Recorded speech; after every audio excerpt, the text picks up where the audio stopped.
Good morning, everyone. Good morning. So I'm very happy to announce that we have a perfect panel to speak about diversity and entrepreneurship. And so, in fact, it's still an issue because if you see today that only 2% of the venture capital goes to female-led companies, only 1% goes to the black community in venture capital. So it's still a long way to Tipperary. And to discuss that, I have a perfect panel. Of course, not a panel based on 50 plus pale male people, but based on diversity. So let me start perhaps by asking to present yourself. Let me have first start perhaps by Claire Godding. You're from Fabelfin. Can you say something about yourself?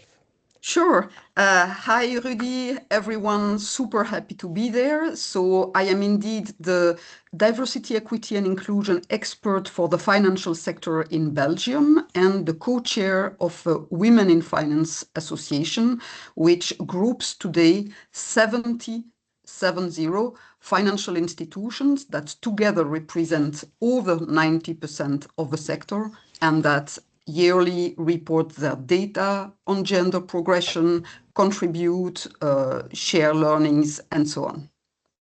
Thank you very much. And then we have Karen Bonne from the Arteval High School. Very nice high institute. Karen. Thank you. Good morning. So I'm a senior researcher at Arteval University of Applied Sciences. So as an applied science institute, we do applied research. And for the past 15 years, my topic was entrepreneurship in general, but female and diverse entrepreneurship in specific.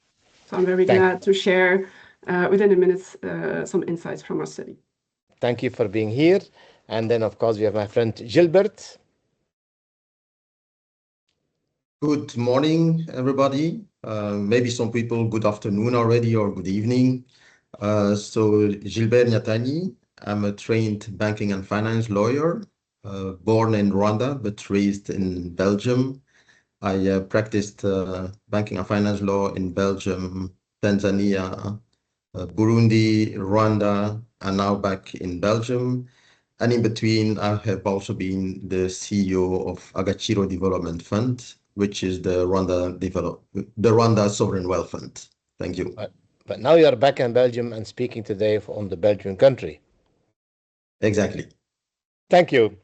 Margot, you're a PhD student and you made your thesis about gender and financing, so you're the perfect woman to be part of that panel. Tell me.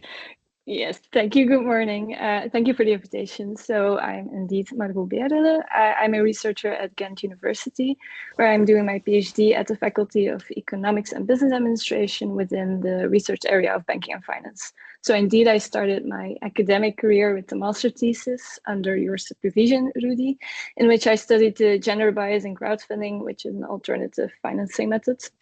Since then, my research has now shifted to more broadly the household finance, household wealth, financial decision-making, or financial markets. And the projects I work on now is the annual wealth report in collaboration with Keytrade Bank, where we map the wealth of Belgian households, how it's distributed, and how it evolves over time. So I think this is the perfect team. So let's start. And I propose to start with Karen. And so that's the first keynote speech, Karen from Artevelde High School. She's going to give her talk. Karen, the floor is yours. Do you see my presentation? We see the presentation, but you're not in the slideshow yet. Yes, and the question is, how do I do that? Maybe let me just look another way to share the presentation.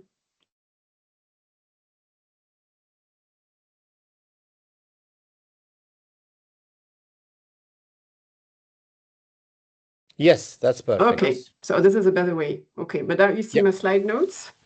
Yes. No, it's okay. It's perfect. It's okay like this? Okay. So very happy and thankful for the invitation, Rudy, so I can share some of our insights. And I will talk about the invisible funnel and the reason why many women entrepreneurs or female entrepreneurs never reach the pitch deck and never reach the discussion table with investors. And I will start with some key takeaways because it's only a short presentation, and then I will explain the key takeaways. They become clear within the presentation.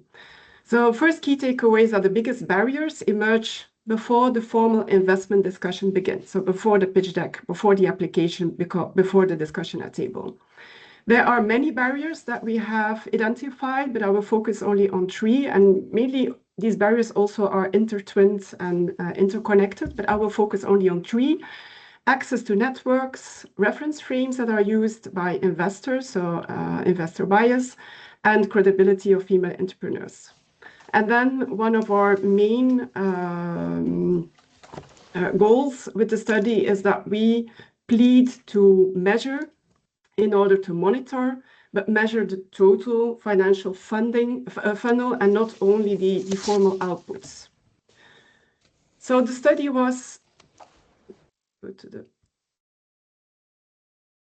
study was commissioned by the Belgian government, and the research question is, what barriers do women entrepreneurs experience when seeking financing? So just to be clear, it was on all types of financing, not specific on business angel or investment financing, so also banking and microcredit. But there are definitely some insights relevant for investment funds and business angels. And there were several criteria. One of the main criteria was that the sample, the respondents should be female-only founders. They should have experience with all types of financing. Then we had a very diverse panel of female entrepreneurs. We also talked with different ecosystem actors and with many financial experts. And out of these 17 female entrepreneurs, 12 of them had a migration background. So we had a very diverse panel. And from the ecosystem actors, we also talked to a female business angel. We talked to Bon Flanders, which is the network for business angels in Flanders. And we also talked to several financial experts who have a broad overview of all types of financing, and especially for female entrepreneurs. And what I want to, the main insight I want to discuss with you, and I don't know how this works within this normally. Yes, okay.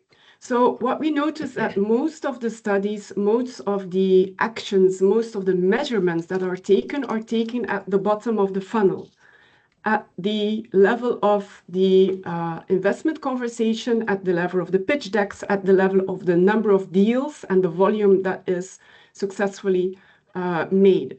What we noticed in our study is that we lose many female entrepreneurs in the middle and even at the top of the investment or financing funnel. So we noticed that there are that the access to the investment funnel is not equally distributed. And as I mentioned in the title slide, is that there are many barriers for female entrepreneurs, and that many of those barriers are really interconnected and intertwined, like they influence each other. The 3 main barriers I think that are relevant for this topic is access to networks, the reference frames that are used, and the credibility or the perceived credibility of female founders. First barrier, access to networks. Just to make clear is that what we notice that the formal networks, or on the level of the formal networks, there is no discrimination. I mean, there's no entry barrier to formal networks. Everyone can enter a formal network. Male, female founders, even founders with migration background. On the level of the formal networks, there's no discrimination.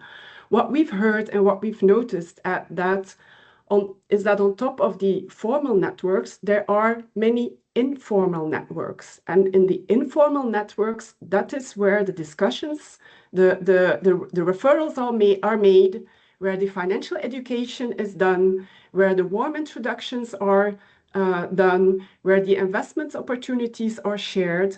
And those informal networks are still male dominated, and I could say white male dominated. This is, I know it's in Dutch, but we still talk about the old boys, and I could say the old white boys club, and it is still a thing. And it is very difficult for a female founder to enter those informal networks.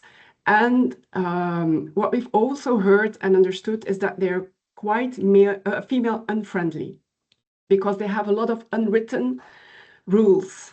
So you have to dress in a certain way, you have to talk in a certain way, you have to attend certain places, you have to be able to discuss certain sports you attend or watch, and so on. So it's a very closed, but very important informal network, because there is where the decisions are made. That's the place where the referrals and the warm introductions are made.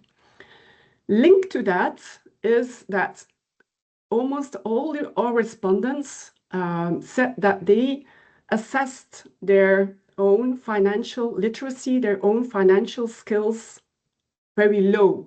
So all female founders said that they lacked financial language, financial skills, financial literacy. And how is that linked to the networks? Because in those informal networks, the financial language is passed on from male founder to another male founder. They told us that men tend to talk money, tend to talk business more than females. So in order for females to improve their financial literacy and their financial language to talk to an investor or to talk to a business angel, they should enter, okay, there's another route. There's a possibility for measurements and education and training and boot camp and so on. But there's a really important underestimated role of those male-dominated informal networks. Second barrier is the perception and the reference frames that are used by investors. And I think Margot was, no, your name was not Margot, it was your master thesis was on investor biases. So I think you can agree that whenever you make an investment decision or a decision, you make a decision for a potential investment, you tend to use a decision based on your own frame of reference. I think that's human. We all do that. And sometimes it's conscious, but most of the times it's unconscious. So if we know that most of the investors are male white, we can understand that if you are a female founder, or you are a female founder with migration background, and you have solutions for a female market or for a market for females with diverse background, that you have a higher burden to prove your concept. Let me tell a story of one of the founders. She's a woman of color. I know her for many years, and she has a platform for nude underwear. So underwear and panties for a nude color, but for women of color. So my color of nude is not the same color of nude as for a woman of color. And when she pitches her business concept or her idea in front of a all-white male jury, she has a very difficult time just explaining and convincing them that there is a very important market for this kind of products, let alone that she can discuss her financial plan and her figures. So this is a real problem. On top of that, we have heard several stories of female funders telling us that whenever investors try to perceive the risk of the investment, that they got questions regarding family planning. They really got questions regarding, are you planning to have children? And if you plan to have children, how will you run your business? At the level of banks and at the level of investors. So the same entrepreneurial behavior can be interpreted differently depending on expectations and especially depending on the reference frames that are used. The third barrier is what was very clear is we have called it a co-founder effect. And it is confirmed in many studies that once you have a male co-founder, your success rate increases. It is a thing, it is confirmed by research, and it was confirmed in our study that, as I mentioned in the beginning, one of the criteria for our study was to have a sample of female-only founders. And it was very difficult to find them. Female only, no male co-founder. And having experience with external funding, it was a very hard criteria. That's why we only had a sample of 17 female founders, because they were very hard to find. And what they told us is they noticed that once they entered, I would say, a man. It was not always a co-founder. Sometimes it was just the IT guy that she brought along for the pitch. Sometimes it was just an external male coach that came along for the pitch. And sometimes it really was a strategy just to take on board a male co-founder, because they noticed once there was a male co-founder, they got the funding. So many interviewees perceived fundraising as easier once a man entered the team. So why female investors matter? They do matter at both sides of the table. It matters at the side of the female founders because they felt better understood in front of a female investor. They experienced greater trust and they recognized the female investor as a role model. And all of the female founders which we talked said or aspired that one day, if they have enough capital, they would become a female investor themselves because they recognized the struggle of the fundraising. With female investors, we can just focus on our business instead of having to focus on building entrepreneurial legitimacy first. So we don't have to prove ourselves as a female founder. We can just talk about our business in front of a female investor.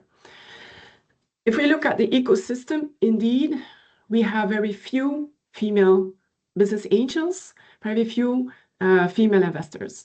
But however, we do know, and it was confirmed, we do know from other studies, and it was confirmed in our study, that female investors tend to are more likely to invest in other female founders because they know the struggle.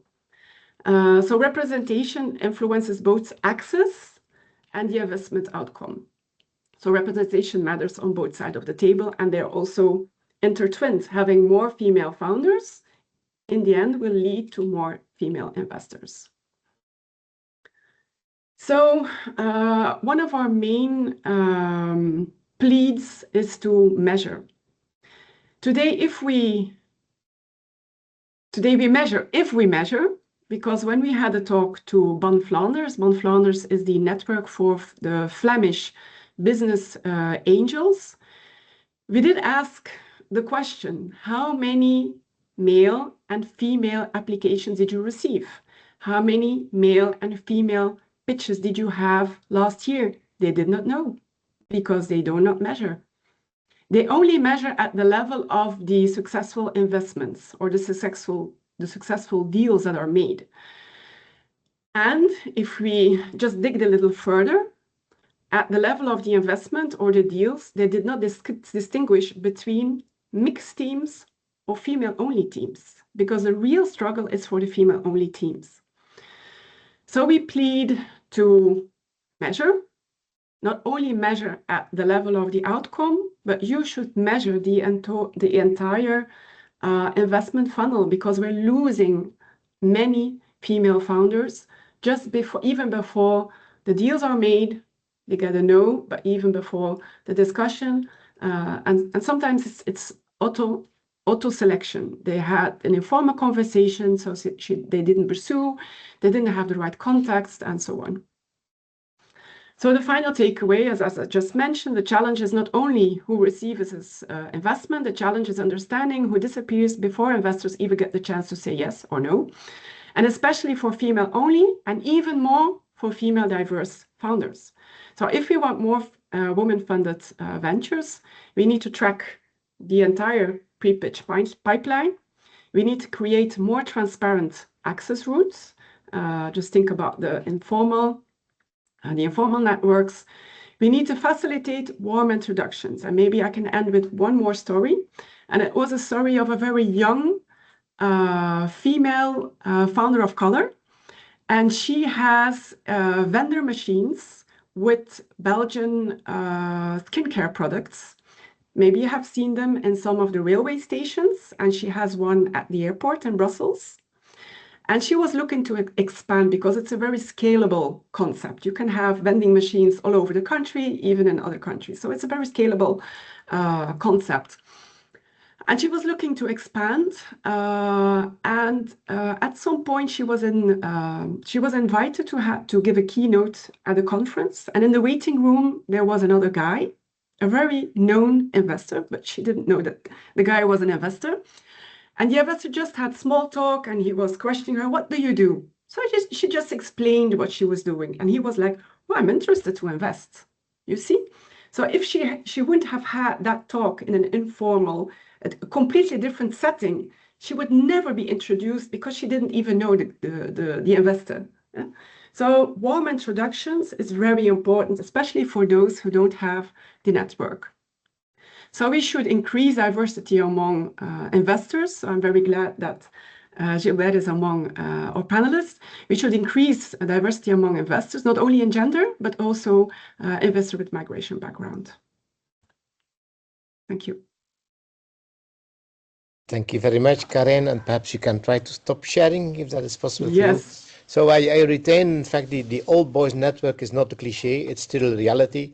And some studies show that 85% of the deals were based on warm introductions. So I think it's very important to have this informal network. Do you want to react, Margot or Gilbert or Claire? Yes, actually, most of the things you said, I recognize from my own struggles with my thesis, actually. So the co-founder effect was something that I also struggled a lot with. So I was trying to search for crowdfunding projects that were only female-led, which was a very hard thing to do. So it was always two people, male and a female, or solely male. So my sample was also very small because of this fact. So it's interesting to see that you experience the same in other financing forms too. And then also for the perception and the reference frames, again, I fully agree with it. Within the research, so I was also looking at literature, obviously, and there's something like the taste discrimination, which you said females choose females, but it's the same for males. So male investors also choose more males, which again makes the discrimination much bigger. And also what they found for, I think it's business angels then, that they were more tested on technical questions. So they had to explain much more of the basic knowledge, whereas for males, it was much more than that. So females had to keep improving and keep explaining themselves compared to their males, which was not the case there. So I think it's very interesting to see that we see kind of the same things within our research. So on the analysis, we agree. Gilbert, you want to add something? Yes, it's a comment or question or a mix of both.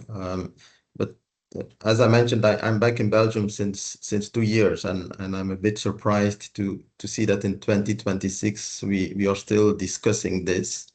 And okay, Old Boys Network is familiar to me, but I would have expected that the Young Boys Network would be more open, but I understand that it's exactly the same. So I would assume that it's more a problem of mentality. And then my question here is, how do you really change a mentality? I have similarly the same problem when it's about Africa. Then you see a younger generation, then you would expect it would be a more win-win relationship. And then you still see this same mechanism coming back as what we would call old colonialism or paternalistic mentality. So it obviously a mentality problem. How do you tackle this? I don't know. It's a question maybe to all of you. How do we tackle this this mentality problem? And also, I was wondering, do we have some female role models in this sector? Do they really come up also for this case? Or are they like, yes, we've made it, and let the others also find their own way? I would be very interested to know how you see this. I suppose, Claire, you will tackle some of those questions in your keynote. Yes, I think so. I mean, indeed, I just want to add one from my side. There was a nice study from Harvard Business Review 2 weeks ago. I don't know if you've seen it. And in fact, the idea was, it's going back to the funnel of Karen, that in fact you see that if there's a pitch from a women, normally what they present, what investors propose in most cases is coaching. If there's a man, they propose money. Claire, I leave the floor to you for Unbearable. unbearable. I fully So agree. I would love to react indeed Yes, also on three take everything. points. So on the measurement one, first of all, it is absolutely key, not only for the funds coming from the business angels or VC, but also from the banks. And there, for instance, we have initiated, I mean, the Ministry of Small Enterprises has initiated in Belgium a project to be able to measure really, first of all, to identify indeed female companies, or female owned companies, which is indeed quite tricky. So they went a bit more extended than what you explained in your presentation, which is that they said or the CEO is a woman or the majority of founders are women. So there needs to be a majority, but not a homogeneity. In fact, the sector, the financial sector, publishes on a yearly basis a barometer, or even quarterly, I think, a barometer of credits. And the goal is to be able to also present this barometer with a gender split, so that there is really a view on how things evolve. And I think that's already a good project, but it will take some time because they are struggling with some technical issues indeed. But definitely it's on the radar of the government, so they really want to push this. I also wanted to react on what you said about informal networks. And I do think that this is also what is often referred to as office politics. The notion of, political games where sometimes people don't have the codes, and many times, as well in groups of women working in finance, as well as in group of colleagues of different origin working in finance, they literally told me, Claire, we don't have the codes. It's exactly that. And in our survey on the blocking factors for women and men in the sector, one of the three main reasons why senior women at some point decide to leave their position in the financial sector, one of the three is office politics. So it is really a domain where there is not so much research, actually, because since then we have started training on how to react to office politics. And on the other way, we even challenged CEOs of the sector on how you as a CEO can impact the development or the reduction of office politics, because the best way is transparency, of course. The more transparent the decision processes are, the less you will need the informal networks. And so, can you explain what you mean by office politics, Claire? Yeah, office politics is really the whole set of non-written rules in an organization or in a mechanism such as, for instance, financing of entrepreneurs as well. It's just what you said in your presentation. It's, the non-official networks, the non-official things that lots of people know and the people not part of this group don't know or don't have access to. And in organizations as well, this is can be very much of an issue. So it's an interesting topic as well.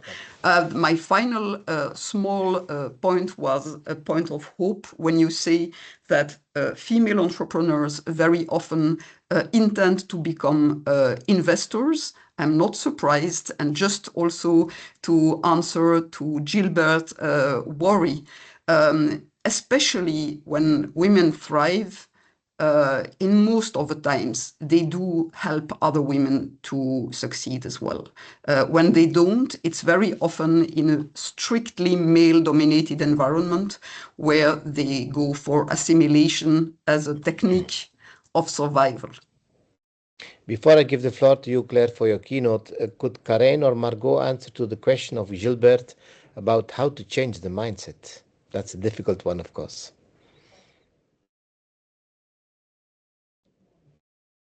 I think it's a very difficult one because, as Claire just witnessed, you have the same within the companies. It's indeed the office politics, and there's, if you're interested, there's a book just came out a few weeks ago about office politics, written by a female. So I think it's very difficult. Anne Hovarts. Yeah, and I think. Maybe it's at the level of the same question, do we need female-only networks, incubators, investment funds? I sometimes get that question, and it doesn't really answer the question of how do we change mentality, but what we see, and it's also confirmed by research, if you have female-only networks and organizations, it creates a safe space, and it's never the end goal. It's never the end goal. The end goal should be an inclusive ecosystem, but it can create for some time. For some females, it's a couple of months. For others, it's longer. It can create a safe space for them just to grow, to gain more confidence, to have more information, to improve their business concept so that they can play along with the male founders in the general mainstream ecosystems. Do you agree, Margot? Yes, I agree completely, actually. But there's also the fact of financial literacy. Being able to get ahead in the game too, because when we are looking at our wealth report, we also see we ask a lot about financial literacy, and we ask financial literacy questions to see if they know the concepts, and we see that there's a big difference in the financial literacy compared in different wealth groups, but also education. We also see difference in gender, but less pronounced. So that is also one of the things that we should, I think, target a little bit, is making sure that everyone has the knowledge to participate across wealth too. I think also informal networks, they're mostly also based on wealth. So being able to actually participate, having the right clothes, knowing the right people is mostly a wealth kind of thing too. So I think there's also some kind of entrance point or thing to focus on there too. But how? That's $1 million question, because I don't know either. But Gilbert, Yeah, is the female only not the opposite of what you want to achieve? We want that it becomes mainstream. We want, as Gilbert said, we are talking 20 years about this, we still don't have a solution. So the female only is away from what we want to achieve, of course. Well, the female only, just as was said, is limited, is temporary, and is an absolute must when women want to really be able to express what the issues are. We are using this also inside the financial sector. Our network, Women in Finance, as you can see, it's like the we.men, so it's everyone. We do have active men on board. It's really a mix. But when we want to really understand the situation, that's when you need the homogeneous focus groups. And if women are really struggling with a different kind of situation, it's important to create that safe space, because in a mixed group, unconsciously, some men may react, to minimize what is being said, like, oh, but in my experience, that's not such a big deal. And in fact, this will lead to silencing what we want to understand. So on one way, for the $1 million question, it's already very difficult to change the culture inside a company, but there are ways. You do some top-down, you do some bottom-up, you first understand what's going on, then you come with specific actions that enable all the stakeholders. But how do you do this in an ecosystem? That's a totally different question. And that requires also, for instance, part of the role is from, I would say, social media, influencers, it's much broader than just, some key actors. It's the whole ecosystem. I remember that last year I was in Istanbul speaking about women and finance, and I had in front of me a group of 50 persons, only women. Is not the problem that we should convince men to be sensible to the topic? Totally. And we are exactly having a work group for the moment led by men and with a lot of men in the group to think on how can we convince, how can we bring more men to act. And there's a very interesting research by Professor Claudia Thomas from ULB on this, which shows that in order for men to be more included, first of all, they need to understand that there is an issue, and a real issue, and an issue that may even matter to them or to some people who matter to them. And so being clear with the facts and combining the facts with and data and personal stories is a good way to get them along. But it starts with like CEOs and key players. So the ULB is the Free University of Brussels, for those who does not know the ULB, of course. Gilbert, are you satisfied with the answer? Well, at least I have some more clarifications. But I also wanted to add to that as mentioned, I've been CEO of a sovereign wealth fund. I'm advisory member in a few funds. Always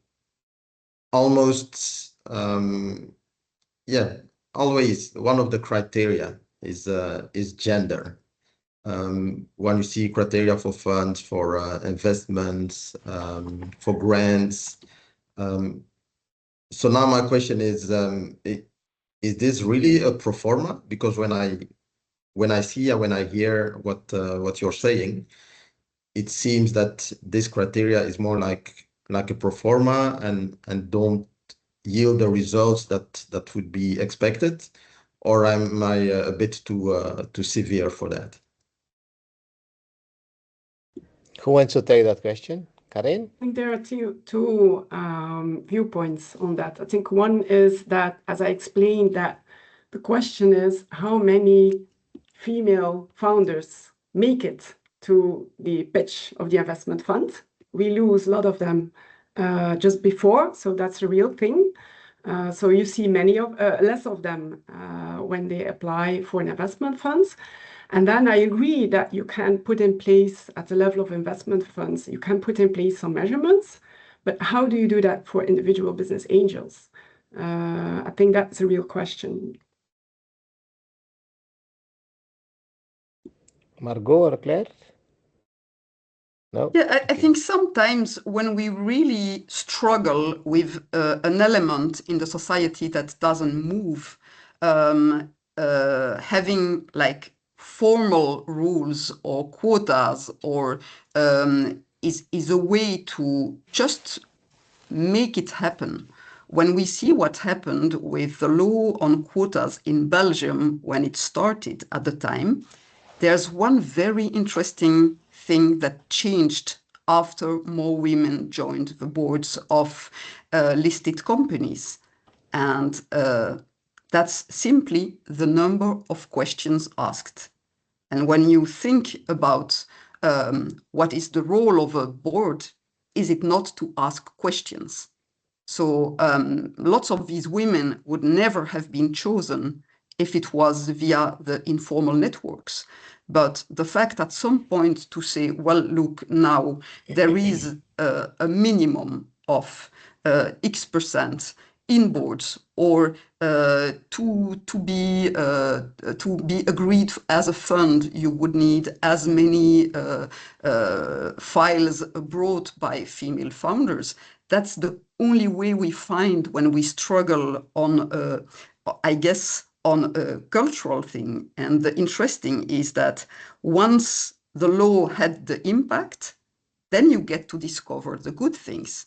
I still remember this one incredible board member, a woman who had been one of the first women, I think, as an IT engineer at Stanford. So she was super qualified. But she told me, if that specific bank hired me now as a board member, it's just because the law. And so, well, they discovered her and they were enchanted. And they found she was probably one of the most active and contributing board members. So very often it starts like that. At some point you need the law to play a role. And yes, sometimes it feels like too much burden, but behind you get to understand the value of what you get. But if I follow you, Claire, for instance, if you look to venture capital funds in Europe, 42% of early stage is public money invested by public institutions. So the public institutions could simply say, we only invest if in the management team of the fund you have female people. Yeah, or they could at least put a percentage and say, well, we need globally that kind of balance. And, but then on crucial functions, like investment manager, not only marketing on HR, but that's something. Absolutely. Absolutely. Okay. You have more messages for us, I think, Claire. Sure. Go for it. Okay, thanks. So let me start with a true story. I met Inza at university. We both graduated from UC Louvain, University of Louvain, in 1987. I graduated in law, he graduated in economics. I sent 3 CVs and I got the 3 jobs. He sent 120 applications. He obtained 2 interviews, no serious job offers. So he did what many people do when doors remain closed. He created his own job. He became an entrepreneur, not by choice, but just so he could earn his life. Over the years, he built a successful company. Yet even today, when he arrives on a construction site with his team, people often assume that he is just one of the employees and they search the boss among the employees. Why? Because he's black. When he negotiated with his bank, I often had to be involved to reduce the impact of unconscious bias. Today, Inza is preparing to write the story of his 40 years entrepreneurial journey. He has accumulated this experience as a business owner, full of what we call today microaggressions and sometimes very interesting situations. By the way, Inza is also my husband for over 30 years. His story is not unique. It illustrates a broader challenge. When we think of an entrepreneur, many of us still picture the same person. Yeah, the white guy. And even among the white guys, if we want to go a bit further, it needs to be, a certain height of white guy, not too small, not over 2 meters. We are not playing basketball here, not overweight. So it's quite impressive to see the role of biases in how we see entrepreneurs. And it's not only us. As we know, it's also AI now. AI has got exactly the same biases as we got.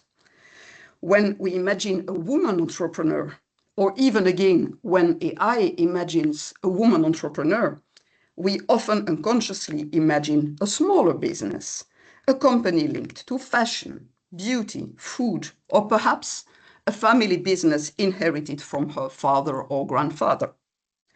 And for different origins, skin colors, physical appearance, ages, disabilities, or social background, the barriers become even higher. It's not even explicit discrimination, the problem. It's really bias. And it's bias on both sides of entrepreneurship. There's also a lot of bias affecting those who would like to build businesses. On the entrepreneur side, bias shapes the aspiration. Many talented women or people from underrepresented backgrounds ask themselves, am I really the type of person who becomes an entrepreneur? Do I belong to this world? Will investors take me seriously? That's a very good question. Women are not less creative than men. They are not less ambitious. They are even not less courageous. And by the way, perhaps it is time that we stop using the expression having balls when we talk about courage. But women often evaluate entrepreneurial risk also differently. Before launching a company, many also ask themselves, yeah, what about the children? What other risks is the family already taking? If the husband has already created a business, yeah, too bad. Will be difficult. Will I still be available enough for my loved ones? Do I have capital of my own to invest? And that's also linked to this little detail that when women start a career and they start by working in organizations, if they are young mothers, so many will immediately move towards part-time work. And by part-time work, of course, they make much less money. So less money for a future business as well. Which brings us to the financial side. In banking, the picture is not what bias may make us think. If we ask AI, ChatGPT to show us how a bankers look like, we all know what image we will get. But strangely, the reality in Europe, in most European countries, but certainly in Belgium, is that the majority of bankers are women, 53% exactly in Belgium. And with our association, Women in Finance, who captures the data of 90% of the sector on a yearly basis, we see also the progress. We are now close to 40% of senior decision makers, also the one involved in credits, being women. And last year, on the newly appointed senior managers, 45% were women. So I'm not saying the glass ceilings have disappeared, but they are in a good way. Still, data shows that women in Europe borrow at more or less 0.5% higher rate than men. When we joined a roundtable with Minister Clarinval 3 years ago, I had the opportunity to interview several female bankers about this situation as well. What they were telling me was that in their experience, and they had experience of hundreds of male and female entrepreneurs getting credits to them, they saw a difference. They said, typically, women will search for building a long-term quality relationship with their one banker. And you can understand that. They absolutely need these trusted relationships even more in a world where they are not the norm. But this has consequences. Even with a very good banker, if you are not doing the tour of other banks to get other rates, you are not encouraging them to maybe do a little gesture and reduce the interest rate. So that's kind of a message we can give them as well. Don't forget the shopping around. You are right when you are building a quality relationship, but don't forget that side as well. But banking is only one part of the financing ecosystem. When we move to venture capital and business angel, the picture changes significantly. Research repeatedly shows that investment decisions remain strongly influenced by stereotypes and affinity bias. And one finding from Rudy Arnaud's work particularly struck me. The presence of just one woman, you wrote a few years ago, on a founding team can reduce the chances of obtaining venture capital. While at the same moment, hundreds of studies show that by having at least one woman, and ideally more, in the capital, you maximize the chance for the company to make ethical choices, to be more innovative, to take more calculated risks. So this is a crazy paradox, which just is based on biases again. So indeed, diversity has nothing to do with charity, as some people across the ocean would like to make us believe. Diversity is performance. Diversity expands the pool of ideas, talents, and opportunities. So what can we do? On the entrepreneur side, definitely we need to make more role models visible. They are present. They are sometimes not visible because life of entrepreneurs is crazy and they don't necessarily take the time, but definitely we need them more visible. Not the superheroes who manage everything perfect, the ones who are just at a level where other women can look at them and say, why not after all? That's what we need. We also need, indeed, entrepreneurship education from an early age. And here, the studies that Fabelfin conducted several times have shown us that already at a very young age, girls are less sure that they understand financials as well as boys do.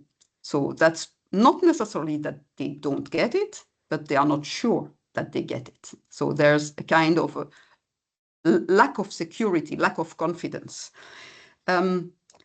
Anyone who has ever pitched in front of a room where nobody looks like them knows how difficult that can be. So definitely, we need also to know that business angels, venture capitalists, ideally should be trained, should understand that affinity bias, confirmation bias, and stereotypes are affecting their way to maximize the profit they can get from their investment. That's maybe the way we should put it. Affinity bias, because an entrepreneur is financing something that does interest me or comes from the same little village or has something which reminds me of my younger self. That's when you get biased. Confirmation bias, proximity bias, and the stereotypes.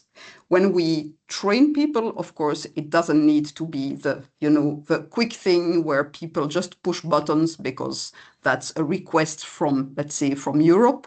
It needs to be something where people take the time and understand that, in fact, learning how to reduce the impact of our biases is also a way to better act. So we need also better practical safeguards, possibility to challenge each one's assumption. So let me conclude it where I started with Inza, young graduated who sent out the 120 applications and received no opportunity. How many others Inzas have we missed? How many future entrepreneurs never started because they did not see themselves in the picture? How many great businesses were never financed because someone did not fit the stereotype? So our challenge is simple: to make sure that entrepreneurship is open to all talent and that access to capital follows the quality of the idea, not the profile of the person presenting it. Because when we finance diversity, we do not lower standards. We widen opportunities. That's the words I wanted to end with. Thank you, Claire. I retain a nice basic ideas. The first one is diversity equals performance. And I think that's a basic message. We do not diversity because we want it. We do diversity because we see, and a lot of studies like the Boston Consultancy Group shows that investing in women-led companies has a better return than man-led companies. Of course, it's logic because they have to go the whole way and prove they are very good. And the second thing, of course, is the bias of affinity. In Greek, they say homophilius. People like the like. That's in fact what the problem is. Your anecdote, of course, of Index is a fantastic place and a fantastic anecdote. And I think, Gilbert, you have some comments on that, I suppose. Well, I apologies, but I'll have to repeat myself because Claire mentioned it again. But the role model, according to me, is really important. And yes, people might be busy, but I always say to be busy is not an excuse. But I think the role model, knowing where he or she is coming from, has almost the duty of taking the others also forward. And from experience, unfortunately, I've seen that some of the supposed role models just say, I've made it. So the other certainly can also make it. And I would like to see more of the role models taking up that role of role model. Of course, people are very different, but I think it's really important, since we are talking about mentality change, also for other people to see that indeed some people, female, African, whoever, are able to make it, might also make their mentality change very slightly. I agree with you, but I think it's important what Claire says as well. It should not be the Superman or the Superwoman. It should be people just from the daily life showing that it works with one employee, two employees, or no employees. Margot, do you want to react on Claire's statements? Yes, actually, it was only one sentence you said, but I wanted to focus a bit on it because I'm quite interested in it. You talked about AI and how that also increases discrimination and bias. And I remember a year ago, there was an example of Amazon and their hiring system that they used AI, but there was already bias in the historical data, so it kept on being discriminatory. But now we see that there's a shift from AI also going to, for example, the credit decisions in banking and stuff. How extensive will that bias then be if that keeps on going? Is that not a huge problem then? That's something I'm quite interested in, and I don't know if you have numbers or anything, but I do not yet have numbers, but what I see now is, of course, in finance, like in all large institutions, people are looking at how can AI help for lots of aspects. And one dimension is possibly selecting the CVs who get a first interview. I know, for instance, some large institutions who have started doing that, but starting doing that in a way where they hope the contrary, that AI will help them avoid the bias. And it is possible, but it requires a lot of testing and a lot of caution. So they still are going on with the testing. So I guess once they will consider they are fine with it, probably they will be more open to share. But I mean, one of the big problems we still see is the lack of women in all the AI teams as well. So it is an attention point because I've discussed AI in lots of different environments, and you see in some groups a tendency to say, yeah, but the thing about AI bias, that's already an old story. Nowadays, this is not happening. While actually, I had a very confronting experience, like less than a year ago with ChatGPT, while my daughter was requesting ChatGPT, can you give me an example of discrimination which is caused by possibly different physical factors? And the answer that ChatGPT gave, the first one, was it seems that in America, in some cases, white men are discriminated against because of promoting more black women. So my daughter couldn't believe, so she reacted immediately, saying, what are you saying? You know this is not the reality. And of course, you know exactly how ChatGPT reacted. You are so right. And you say, come on, what is this about? So that is quite confronting, because if you accept the first answer, well, you have it. AI is a biased pleaser. Yeah, exactly. It's the perfect definition. Karim. Yes, thank you, Claire. I think many of the of the statements and the stories of Claire do resonate with many of the studies we have done. I only had 10 minutes to present our study. And I think indeed role models are very important. They should be relatable. But also they also should show behind the scenes. I mean, not only I'm successful and this is what I've done, but also all the struggles. I think that's very important. We have had many research projects working with role models, and it's a true thing. It works, especially for representation, but there are different criteria that we should take into account.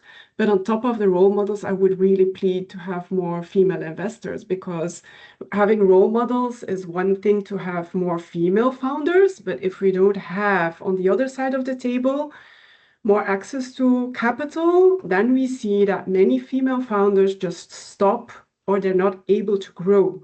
And I think that's very important, because we should also put in place, and I refer to the opening speech yesterday, Professor Arnold, where you also mentioned, or it was a question, I think, from the US, and you also mentioned that in Europe and in Belgium, we have a very strong startup ecosystem, but we have a less stronger growth ecosystem. So in order to have on a long term more female investors, we should put in place more programs to coach female founders to go from startup to successful scale up. Because in the end, if we have more female CEOs with substantial capital, they will in turn, if we guide them and coach them, they will return and give back, because that is really what they aspire.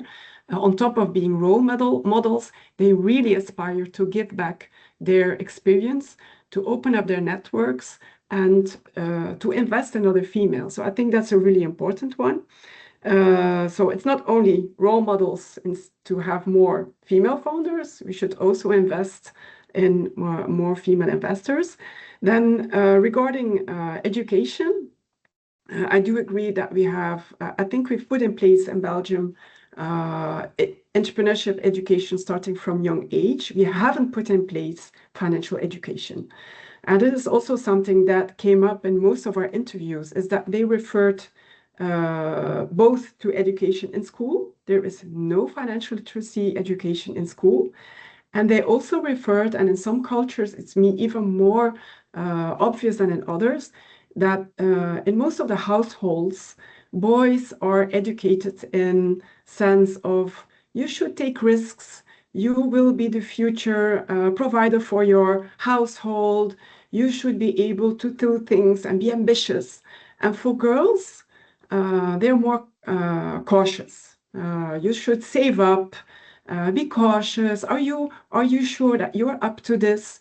So we should also look at ourselves and our own education in our homes. Do we give like the same education to boys and girls? And that was also something that came up in many interviews, that they sense that this lack of financial literacy among women goes back to education in childhood, but also lacking education in schools. So I think there's really a program to put in place in schools. I think entrepreneurial education is already put in place, but financial literacy and education is really important, because it refers to having the language, the exact language and skills to talk to a banker, to have the language and skills to talk to an investor, and so on. And many women say they lack, or maybe they don't feel confident enough to have those conversations. If they lawyer of the devil, Karen, and I think you have a major point that women are involved in scale-up companies, but in start companies. And then the argument from men, I'm just playing the bad man for the moment, is yes, but their ambition is to have a lifestyle company. Their ambition is not to have a big company that becomes a unicorn. What is your argument or answer on that one? Claire, of course, and Margot, you can answer as well. So the point of the man is they don't have the ambition to grow. They just have the ambition to set up a lifestyle company. It makes them happy. It makes some money. They don't want to become the unicorn of the next year. So there is a very interesting element in ambition. The reality that I've seen is that there is no actual difference between the ambition at women and at men. But when you are in an environment when this ambition is not accepted or supported, then it doesn't express itself. And to illustrate this, I've seen it numerous times that female talents working in a non-inclusive environment tend to limit themselves relatively, just doing very well their work, but not really asking for more. While when there is a change, because there's a change in leadership or this person moves to a different role, all of a sudden the ambition is possible and is expressed.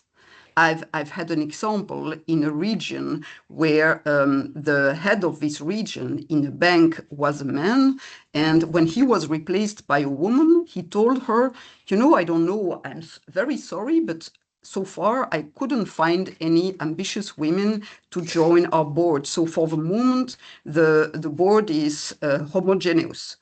It didn't take 6 months after she was in place to get ambitious women stepping up.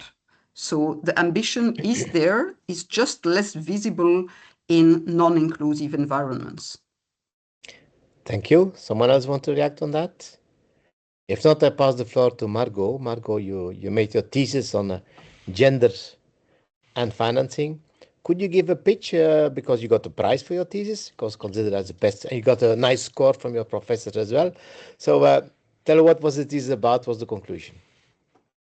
Yes, so the starting point of the thesis was kind of what we have said here before, that in traditional financing channels, there's definitely a gender bias present. And crowdfunding was then a bit more new than it is now, I guess, but it was an alternative financing method, and we wanted to see if this was also the case within this financing methods. Because research previous in other countries was quite ambiguous on it. So either it was good or it was bad. So we wanted to see what is it in Belgium, and more specifically, it was for Flemish crowdfunding projects. So I gathered data from a lot of different websites, seeing if there were female-led, male-led, and then look at what the results were. And the main conclusions of it was that female-led businesses were, first of all, much less present on these platforms. They also set significantly lower funding goals. So when asked, what do you want to get from this crowdfunding, it was much lower than their male alternatives. They attracted fewer investors, and they also raised less money for their project compared to male-led businesses. So I think the conclusions were not very different from what I would have expected, but the most interesting point was that it started before the actual financing happened, that the goals that they set were lower than their male counterparts. And I think that's the most interesting point that I got out of this, because it indeed shows us what we have been saying the whole time here, that it is important to have those informal networks so that you can know for what you have to ask, that you can feel ambitious and feel confident enough to also ask for it. So I think that was the most interesting part of the thesis and what came out of it. I think it was a very interesting thesis. Of course, it gives you the limit between where does ambition stop and where is the problem of self-confidence. And that's, of course, a very tough question. Do somebody want to react on the thesis from... Yeah, maybe. So it looks super interesting, and I would love to read more about it. What I've seen also is the self-confidence we are referring to is not necessarily the goal, the optimal goal. Why so? Well, research also shows that a significant number of men, when interrogated about their capacity to make a Boeing land without crashing, is high, even if they never were a pilot. So I would say it's good to be confident. Let's not push women to become overconfident. Yeah. Thank you. Karen? Yeah, I think that your one of the main results was that the goal or the amount that was asked through the crowdfunding platforms was lower for female-led businesses than for male-led businesses. I think that coincidence with all the other research on banking financing, where also we see that female-led businesses ask for less financing than male-led.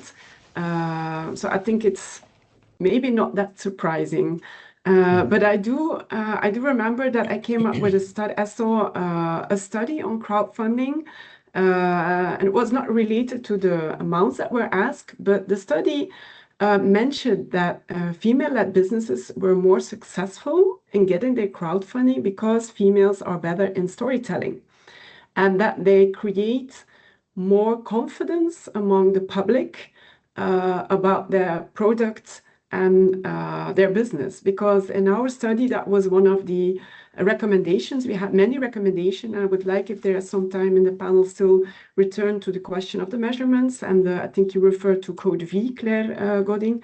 But one of our recommendations was indeed is to have more information, maybe more promotion of using crowdfunding among female-led businesses, because they appear to be more successful if they use it.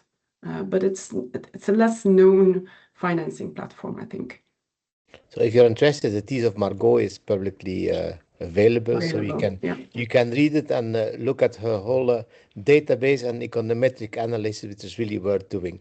But now you are working on other things. You are working with Keytrade on a yearly report on the wealthiness of the Belgium. So I would say Belgium is a very wealthy people. From some studies, they're even the most wealthy of the world. So I would say money is not longer an issue. It's not a problem.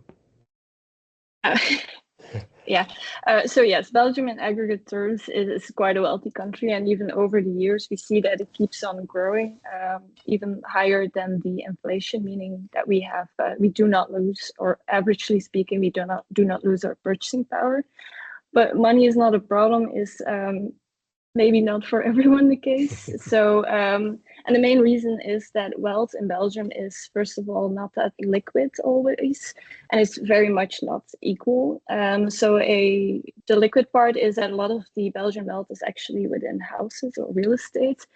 So if we are talking about the average household, then 50% is in their primary residence, meaning that it's not liquid. You cannot easily sell this to have some kind of money on the side. So that's the first part, and it's very unequal. So if we look at our own results, but also the National Bank of Belgium says the same thing, and other research institutions too, is that the top 10% of the richest Belgian households own just about less than 60% of total net wealth within Belgium.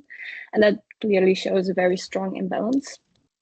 And maybe also when we are looking at those top richest households, we also ask about their source of net wealth, and the more richer they get, the more prominent the inheritance and gifts as a source becomes. So vertically speaking, there's a pass-through of money that keeps on growing that inequality. So that's something we can definitely see.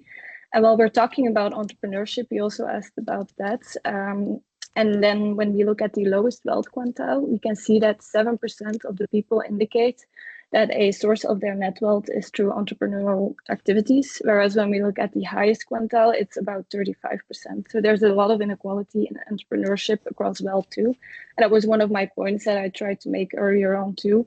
Like, you need to have wealth to also be able to do those entrepreneurial activities, and that's also maybe a problem there. But these are kind of the main conclusions and interesting ones of our wealth reports. But our Gini coefficient is very low, huh? Yeah, that's true. So how can you combine your study with the fact that, in fact, the Gini coefficient says that we are very equally distributed as income? As income, yeah, I think inheritances, gifts, all those types of things.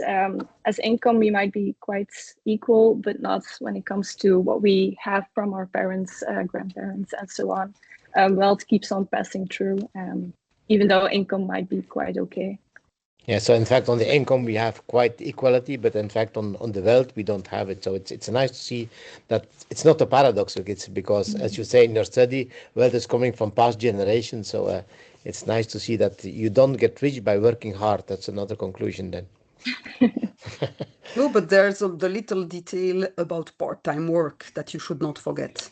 And this is really still a women's situation. Mainly. So, and in lots of cases, like in the financial sector, most women who have chosen to work 80% and to earn 80% of the salary, in reality work still 100%, but have both some flexibility just for family, not for hobbies. not for preparing an entrepreneurship project. So that is also one of the basics. The more we can evolve towards work where flexibility doesn't mean you have to earn less money, then we are getting a bit closer to equal, because that dimension is not taken into consideration in our ranking.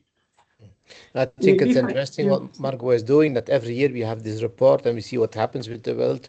We see that the purchasing power of the Belgian does not get decreased despite crises. Is of course, this is linked to the automatic indexation of our salaries as well. So it's quite interesting to look at the study and to see the evolution. So I wish you go on with the study together with Professor Engelbrecht. So let's do it well. Karen.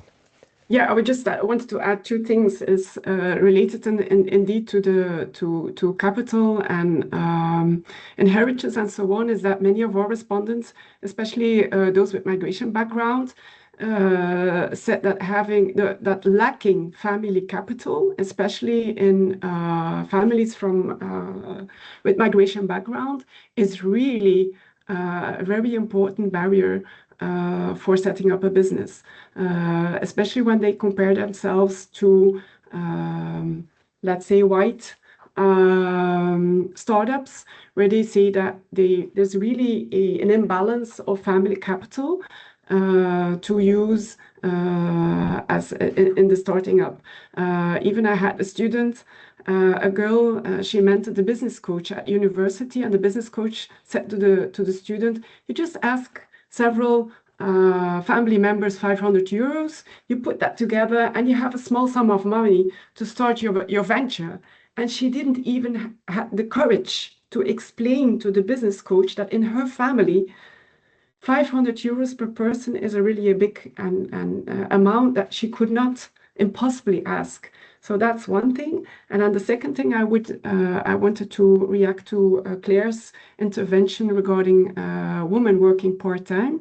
We also see in data that we have relatively more female businesses in, and how do you say it in English? In Belgium, we have this specific statute as a side project. So you can be independent as a main. Can you explain, Rudy, because it's specific for the Belgian situation? You can have it as a complementary activity. Yeah. So if we look at the data, we see relatively more female businesses as a complementary activity than as a main activity. So it could also be, and as we, there is, by the way, a PhD student at Hoogent University of Applied Sciences working on that side project, side activity. But we see that we have more females stuck, if we can say, they get stuck in the side activity because they do not have enough financial capacity to move to their business and main activity. So it could also be interesting to think.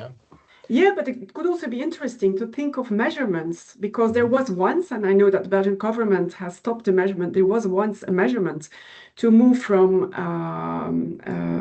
complementary activity, not having a job, so unemployment, to a business. Independent. Yeah. Independent could be interesting to look at measurements, financial measurements, to help women going from side project to main activity, because often it is a financial struggle and a financial challenge they have.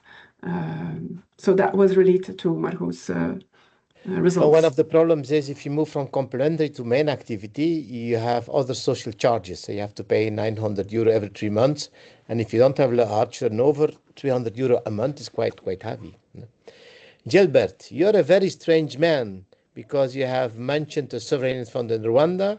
You're back in Belgium. You speak West Vlaams, which is a language in the region of Bruges. And you wrote a book about your life. What's the title of your book? Well, in Flemish, it's Het jongetje dat bijen at. So translated to English, it's something like the boy who ate bees. The boy who ate bees. So who is that boy who ate bees? Can you tell something about that guy? So yes, as I said, Rwandan born, but raised in Belgium, in a very big city of 1,500 people. I'm trained banking and finance lawyer, but I started in the public and social sector at the Regional Integration Center Foyer, where I was working around diversity and inclusion, but as a legal advisor. And then I switched to the private sector as a banking and finance lawyer, working for an American law firm in Brussels, then moving back to Africa, where I worked in Tanzania, in Burundi, in Rwanda, still as a banking and finance lawyer. And from 2020 to 2023, I was the CEO of the Rwandan Sovereign Wealth Fund. And in 2024, I How big came was back. that fund, Gilbert? When I arrived there, we were at $159 million. When I left, we were at 300. And so I heard they have been, they continue to do well, so which is a good thing. And since 2024, I'm back in Belgium, working as a lawyer for Janson, which is the oldest independent Belgian law firm. And besides that, I'm sitting on a few advisory boards on impact investment. And as you said, I wrote a book about my life until now, including some references to bees and to honey. As you know, a bee can be sweet, but can also be a bit sticky. And you're playing in some movies. I used to. Okay. I participated in a few sketches on Flemish TV. And I wanted also to mention, and when we talk about diversity and inclusion, in 2007, I wrote a book about the socio-legal position of Black Africans in Belgium. And I'm quite surprised that almost 20 years later, what I wrote then is still the case now. I would have expected some proposals or some solutions, but people or research only keep confirming what was already written in 2007, which is on the one side disappointing, but on the other side also very worrying, because I think it's also concerning female entrepreneur inclusion. And in the end, people might say, you keep on repeating yourself, we are just tired of inclusion, diversity. It may be a bit controversial what I'm saying now, but if over 20 years you keep on repeating the same, knowing the current situation globally, nationally, people might at a certain point say, you've been serving us the same plate, please, we are tired. Don't we face such a risk? I don't know, but I'm just putting it on the table. But Karin was saying that we have to measure to know. Perhaps we should measure the progress in the field of gender, in the field of black discrimination, finding a barometer saying, do we really progress? Or indeed, as Gilbert said, are we discussing the same thing like 20 years ago? Karin. Yeah, I would maybe like to respond to that, because in one of the measurements of our study where it was twofold, and I think Claire was referring to one of the actions already taken by the minister is having measurements put in place based on gender disaggregated data from all financing institutions. When you and that again, and it's referred to the Code V, which they already have in the Netherlands. So we propose to have kind of a Code BE, to have the same kind of report every year, to have like the baseline first year, and then we can really see year after year when we look at the output level, because this is really at the output level of the number of financing products that are successfully obtained by male or female founders, that we could really see year after year when we put some actions in place, and you have talked about many actions already put in place, Claire, but if we put some actions in place, we could really monitor whether these actions are successful or not. What we are missing is, and again, that's why I stress, this is measuring output, formal output. We are not measuring all those women who never start their business because they cannot get capital. We are not measuring all the women who fall out the system even before they can apply. That's why one of the other measurements that we proposed is to start indeed a barometer of female entrepreneurship. And we are looking for money to really develop the barometer on a Belgian level, and we have aspirations on a European level to have a baseline, but really to measure on the side of the female businesses themselves, because then we could have insights complementary to the data measured and passed on by the financial institutions. And then we could also see, based on gender, based on migration background, based on sector, evolution, startup, scale up, and so on, what is happening on the level of financial success. Because having capital really determines whether they can start up and they can grow. So measuring is really, as we say in Dutch, meten is weten. So we need to measure in order to know and to really monitor everything that we put in place. And we are really lacking this today. And I think measuring the economic benefits / cost of the gender gap should be very important. I give you each one line. There's the one thing we should do, and that will be closed in this debate. So you tell me the one thing we should do in one line, if possible. If you have to do something about based on this debate, what is the one thing we should do? Margot, I start with you. Good question. But I agree, measuring is knowing, but also at every part of the whole process. I think that would be my answer. Gilbert, thank you. You're muted. Yeah, I think it should be obvious for everybody that when you walk through the street, what you see there should also be reflected in be it boardroom, entrepreneurship, and other levels. Nice as well. Claire. I would advocate to create really a sector initiative also for VCs and business angels. When I see the results that we're having in 7 years of tracking the data in the financial sector, and now also comparing the data with the measures put in place, we get to know which measures are working. And I think that would be quite concrete as well. Karen?